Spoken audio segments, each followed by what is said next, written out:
Right TDP ఆఫీసులో MLC విజయోత్సవ సంబరాల్లో సీఎం చంద్రబాబు మాట్లాడుతున్నారు. ఇప్పుడు లైవ్ చూద్దాం. ఉన్న వ్యక్తి నాదెళ్ల మనోహర్ గారు. ఈ రెండు ఎగ్జాంపుల్స్ ఎందుకు మీకు చెప్పానంటే ఒక్కొక్కసారి మనమందరం కూడా సీటు పోతే డిమారలైజ్ అవుతాం. అక్కడి నుంచి చిన్న చిన్న తప్పులు చేస్తాం. ఆ తప్పులు వ్యక్తిత్వాన్ని దెబ్బతీస్తాయి. అట్లా కాకుండా ఒక పార్టీ అనేది కొన్నిసార్లు కొన్ని నిర్ణయాలు తీసుకుంటాం. ఆ నిర్ణయాలు గౌరవించినప్పుడు తిరిగి వాళ్ళ గౌరవించే బాధ్యత పార్టీ తీసుకుంటుందని చెప్పి కూడా నేను మీకు తెలియజేస్తున్నా. ఏ పార్టీ అయినా సరే దానికి పాటుపడి పనిచేస్తాం. ఇంకో పక్కన మొట్టమొదటిసారి పేరాబత్తుల రాజశేఖర్ ఎమ్మెల్సీ అయ్యాడు. పార్టీకి సిన్సియర్గా పనిచేస్తా ఉంటే నేను ఆలోచించి చెప్పాను, నువ్వు ఎమ్మెల్సీగా ఉంటావంటే నేను ఉంటానన్నాడు. అక్కడి నుంచి ఆయన పెడితే బ్రహ్మాండమైన మెజార్టీతో మీరు గెలిపించే పరిస్థితికి వచ్చారు. ఇవన్నీ చూసిన తర్వాత మనందరం గుర్తుపెట్టుకోవాల్సింది, ఎప్పుడైనా సరే ఎప్పుడు ఎన్నికలు వచ్చినా ఆ ఎన్నికల్లో అందరం పనిచేయగలిగితే ఎప్పుడూ తిరుగుండదు. అధికారంకి వస్తానే పని చేసిన వాళ్ళని మర్చిపోయినా, లేకపోతే ఏ పార్టీకైనా 3 పార్టీలకి ఇది వర్తిస్తుంది. పని చేసిన వాళ్ళకు కాకుండా వేరే వాళ్ళకు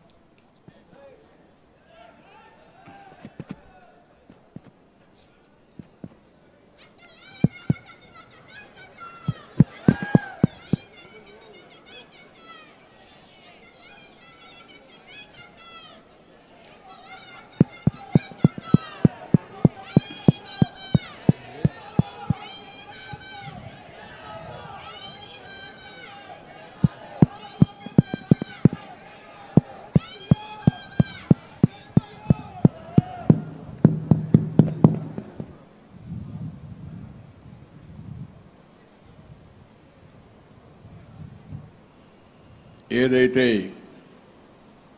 మనం అందరం కూడా కలిసి పనిచేసినప్పుడు ఫలితాలు కూడా అనూహ్యంగా ఉంటాయి. నేను 2024లో చూశాను.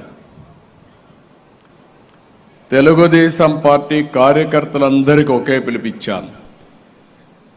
ఈ రాష్ట్రాన్ని పునర్నిర్మాణం చేయాలి, గెలిచే అభ్యర్థులకే సీట్లు ఇస్తున్నాం, మీరు ఏమాత్రం ఆలోచించకుండా ఎవరైతే ప్రజామోదం పొందారో అలాంటి అభ్యర్థులు నేను పెట్టినప్పుడు గెలిపించే బాధ్యత మీరు తీసుకోండి, మీకు అండగా ఉంటాను. ఏ అభ్యర్థిని కాదు, కూటమి అభ్యర్థులు ఎవరైనా సరే గెలిపించాలని నేను పిలిపించాను. 100% తెలుగుదేశం పార్టీ కుటుంబ సభ్యులు ఫాలో అయ్యారు.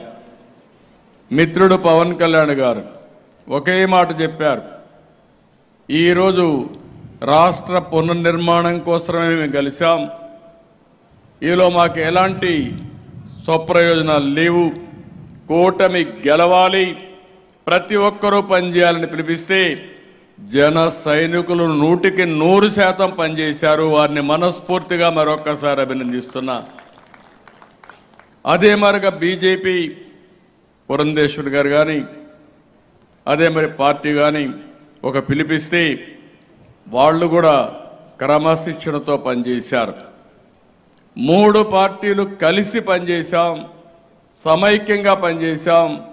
ఈరోజు మీరు చూస్తే అన్ని సీట్లు గెలిచాం.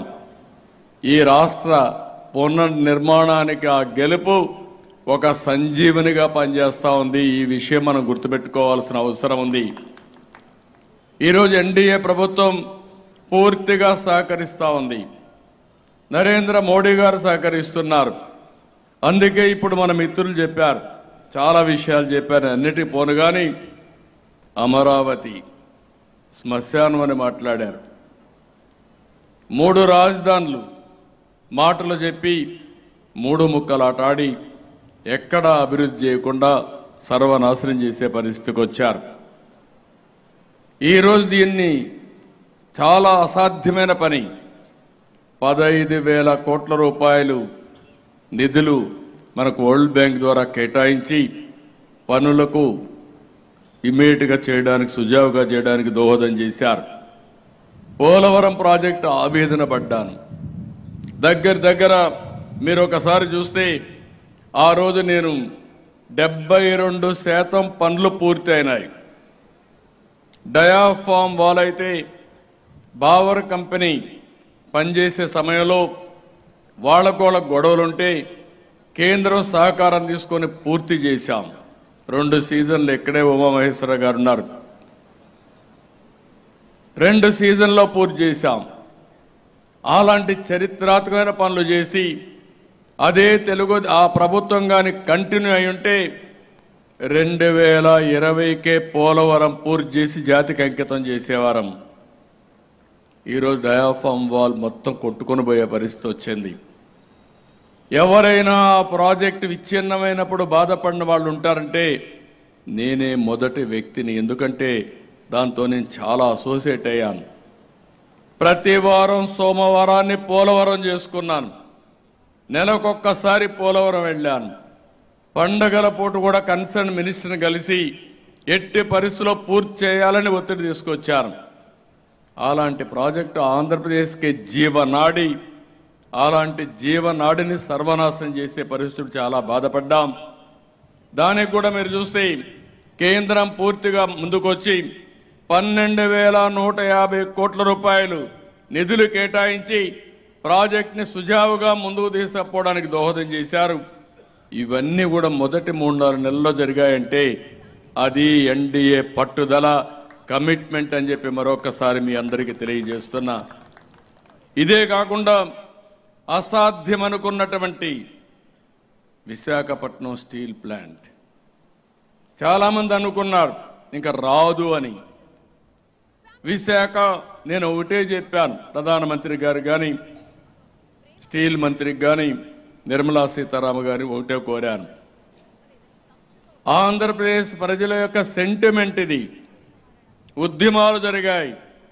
విశాఖ ఉక్కు ఆంధ్రుల హక్కు అని ఉద్యమాలు జరిగి ప్రాణత్యాగాలు చేశారు.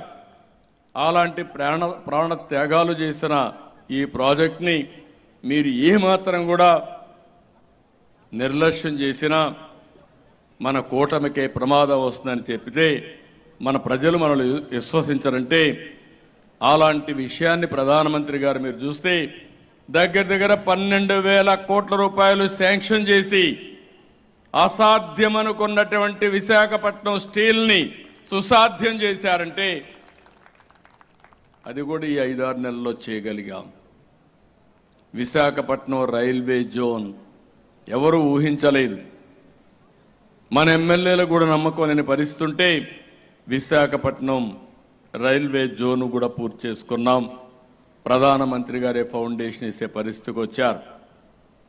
ఈరోజు ఈ యొక్క 9 నెలల్లో మీరు చూస్తే 6,50,000 కోట్ల రూపాయలు పెట్టుబడులు వచ్చాయి. దగ్గర 5 లక్షల మందికి ఉద్యోగాలు కల్పించే పరిస్థితికి వచ్చాం. ప్రధానమంత్రి గారు మొన్నే విశాఖపట్నం వచ్చి ఏదైతే గ్రీన్ హైడ్రోజన్ ప్లాంట్కి ఫౌండేషన్ వేశారు, దీని మీద ఏదైతే ఎన్టీపీసీ మన జెన్కో 2 కలిపి 1,90,000 కోట్ల రూపాయలు ఖర్చు పెట్టడానికి ప్రణాళికలు తయారు చేసే పరిస్థితికి వచ్చారు. ఇవన్నీ కూడా ప్రజల్లో ప్రగాఢంగా ముందుకెళ్ళాయి. ఈరోజు జరిగిన ఎన్నికలు మీరు చూస్తే దగ్గర 67 అసెంబ్లీ నియోజకవర్గాలకు సంబంధించిన ఎన్నికలు. ఇప్పుడే సత్యకుమార్ యాదవ్ గారు చెప్పారు. ఆయన చూస్తే ఈ 2 జిల్లాలో అన్ని బూతుల్లో మెజారిటీ వచ్చిందంటే అంటే ప్రజల్లో ఉండే విశ్వాసమే దీనికి కారణం. నేను ఒకటే ఇక్కడుండే మిత్రులందరినీ కోరుతున్నా, మీ ద్వారా రాష్ట్రంలో ఉండే 3 పార్టీల నాయకుల్ని, ఎమ్మెల్యేలని, ఎంపీలని, కార్యకర్తలను కోరుతున్నాను. ఈ ఐకమత్యం శాశ్వతంగా ఉండాలి. ఒకరిని ఒకరు గౌరవించుకునే మంచి సాంప్రదాయానికి మీరు శ్రీకారం చుట్టాలి. కలిసి పనిచేయాలి. అదే మరిగా ఈ 3 పార్టీలు కానీ ప్రజల్లో మీరుంటే ఈ రాష్ట్రంలో భవిష్యత్తులో కూడా ఏ పార్టీకి అవకాశం ఉండదు. ఎప్పుడూ ఎన్డీఏనే ఇక్కడ గెలుస్తుంది. ఇది కూడా ఎప్పుడు కూడా మనం చూస్తున్నాం. 25 సంవత్సరాలు గుజరాత్లో బీజేపీనే గెలుస్తూ ఉంది. 3 సార్లు హర్యానాలో బీజేపీనే గెలిచింది. మొన్నటి వరకు 25 సంవత్సరాలు పక్క రాష్ట్రం ఒరిస్సాలో బిజు జనతాదళే గెలిచింది, అంటే జేడీయూ గెలిచింది. ఇవన్నీ మనం చూసినప్పుడు బెస్ట్ ఎగ్జాంపుల్స్. ఎమ్మెల్యేలు కానీ ఎంపీలు కానీ ఆలోచించుకోవాలి. మీ పరిధిలో మీరు శాశ్వతంగా ఎమ్మెల్యేగా ఉండాలంటే సాధ్యం. ఒకసారి ఎమ్మెల్యేగా ఉండాలంటే అది మీ చేతుల్లో ఉంది. పార్టీ మాత్రం ఎన్డీఏ ఒకటి ఆలోచిస్తున్నాం. ఏవైతే ప్రజల యాస్పిరేషన్స్ని ఫుల్ఫిల్ చేస్తున్నాయి, మనం ఎప్పటికప్పుడు ముందుకు పోయే బాధ్యత తీసుకుంటాం. మీరు కూడా ఈ విషయాన్ని గుర్తుపెట్టుకోవాల్సిన అవసరం ఉంది. ఇప్పుడే మన మిత్రులు చెప్పినట్టు రాజేంద్ర ప్రసాద్ గారికి అయితే 82,320 ఓట్లు ఆయనకు వచ్చాయి. మన పేరాబత్తుల రాజశేఖర్కి 77,460 ఓట్లు వచ్చాయి. మెజారిటీ ఓట్లయితే 1,24,702 ఓట్లు వచ్చాయి. నేను చాలా ఎన్నికలు చూశాను, కానీ చూసినప్పటి నుంచి అనిపిస్తుంది, ఒకప్పుడు మీరందరూ గుర్తుపెట్టుకోవాలి, ప్రధానమైన ప్రతిపక్షాలు ఎప్పుడు కూడా గ్రాడ్యుయేట్స్ కాన్స్టిట్యూన్సీలో పోటీ చేసేటి కాదు. నేను ఇప్పుడు కాదు, నా సుదీర్ఘమైన రాజకీయ అనుభవంలో 40 ఏళ్లుగా చూశాను. ఎవరు అప్పుడు కూడా కొంతమంది ఇంటలెక్చువల్స్ ఇండిపెండెంట్లుగానో జనసంఘ పేరుతోనో బీజేపీ పేరుతో అప్పుడప్పుడు బీజేపీ గెలిచారు. అప్పుడు కూడా మేము కూడా సపోర్ట్ చేశాం. తర్వాత కూడా ఒకసారి సపోర్ట్ చేసినప్పుడే గెలిచారు ఆంధ్రప్రదేశ్ వరకు. అదే వైజాగ్లో సపోర్ట్ చేశాం. అంత మునుపు తెలుగుదేశం పార్టీ ఎందుకో కానీ శ్రద్ధ పెట్టలేదు. అది కడపతో ప్రారంభించాం. అది మీరు చూస్తే ఏదైతే రాయలసీమ వెస్ట్తో ప్రారంభించి రాయలసీమ ఈస్ట్తో మొదలుపెట్టి విశాఖపట్నంతో అక్కడి నుంచి శ్రీకారం చుట్టి 5 గ్రాడ్యుయేట్స్ కాన్స్టిట్యున్సీలు గెలిచే పరిస్థితి వచ్చామంటే అది ఒక పెద్ద అనుభూతి అని చెప్పి కూడా నేను మీకు తెలియజేస్తున్నా. ఈరోజు మనం ఇవన్నీ చూసిన తర్వాత మనం అందరం ఒక విషయం గుర్తుపెట్టుకోవాల్సిన అవసరం ఉంది. ఏ వ్యక్తి అయినా రాజకీయాల్లో ప్రజలకు మంచి చేస్తే, ప్రజలతో మనం ఉన్నామని నమ్మితే ప్రజలు వదిలిపెట్టరు. ఇప్పుడు నేనుంది కుప్పం నియోజకవర్గంలో. ఇప్పటికీ దగ్గర 7 సార్లు గెలిచాను, 8 సార్లు గెలిచాను. 40 సంవత్సరాలు. అన్ని నియోజకవర్గాల్లో కొన్ని నియోజకవర్గాలు ఇలాంటివి ఉన్నాయి. అంత మునుపు 5 సంవత్సరాలు ఉన్నాను, అది వేరే విషయం, ఇంకొక కాన్స్టిట్యున్సీలో.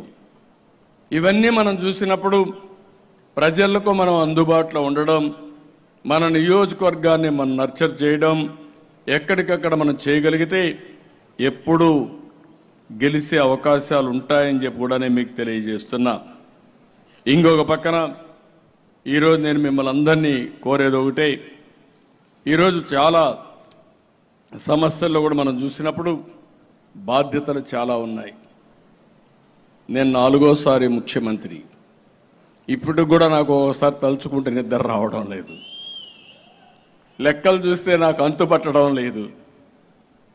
సూపర్ 6 చెప్పాం, ఇంకో పక్కన అనేక హామీలు ఇచ్చాం. ఇంకో పక్క ఖజానా చూస్తే ఏం చేయాలనో దిక్కుదోచని పరిస్థితి.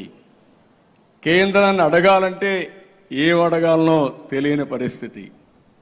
ఎందుకంటే ఏదో ఒక లెక్క అడగాలి కదా, ఆ లెక్క అడగాలంటే ఎక్కడ దిక్కులేని పరిస్థితి వచ్చింది.